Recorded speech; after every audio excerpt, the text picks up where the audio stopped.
नमस्कार. आज आपण उत्तराखंड स्पेशल पहाडी हरा नमक किंवा ज्याला नोन किंवा पेसुलून असंही म्हटलं जातं, तर असं हे अतिशय चविष्ट असं हरा नमक कसं बनवायचं ते आता आपण बघू.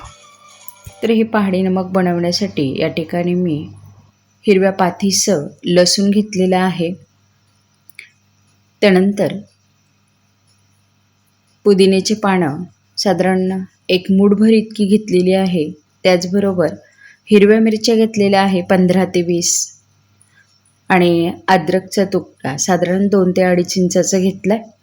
त्याचबरोबर एक मूठभर अशी कढीपत्त्याची पानं घेतलेली आहे आणि हे सर्व स्वच्छ धुवून घेतलेलं आहे.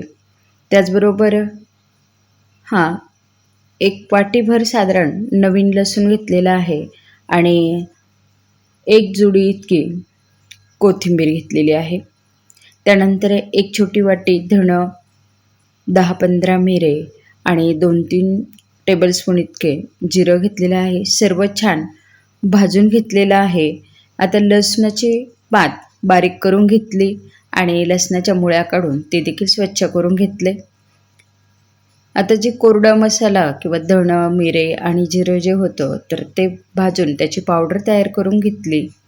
पुदिना, कोथिंबीर, कढीपत्ता, लसूण, अद्रक, त्यानंतर लसूण पात आणि मिरच्या ह्या सर्वांचं मी असं बारीक वाटण तयार करून घेतले. वाटण तयार करत असताना थोडं थोडं मीठ घातलं म्हणजे पाणी टाकण्याची गरज भासत नाही.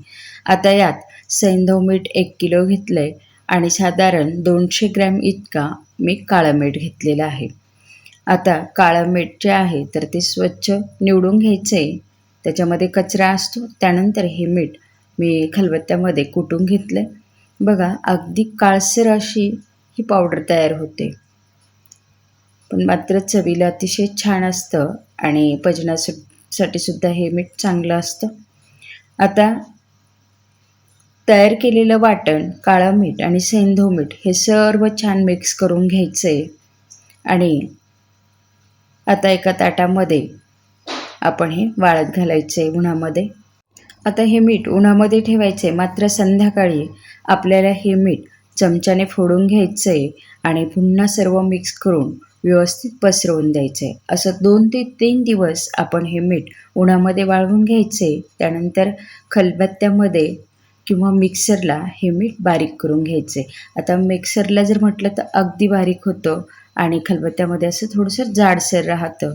जर आपल्याला जसं पाहिजे असेल तसं आपण मिक्सरला किंवा खलबत्त्यामध्ये हे मीठ बारीक करून घ्यायचं आहे आणि एअरटाईट कंटेनरमध्ये ठेवून अगदी वर्षभर ह्या मिठाचा आपण आस्वाद घ्यायचा आहे.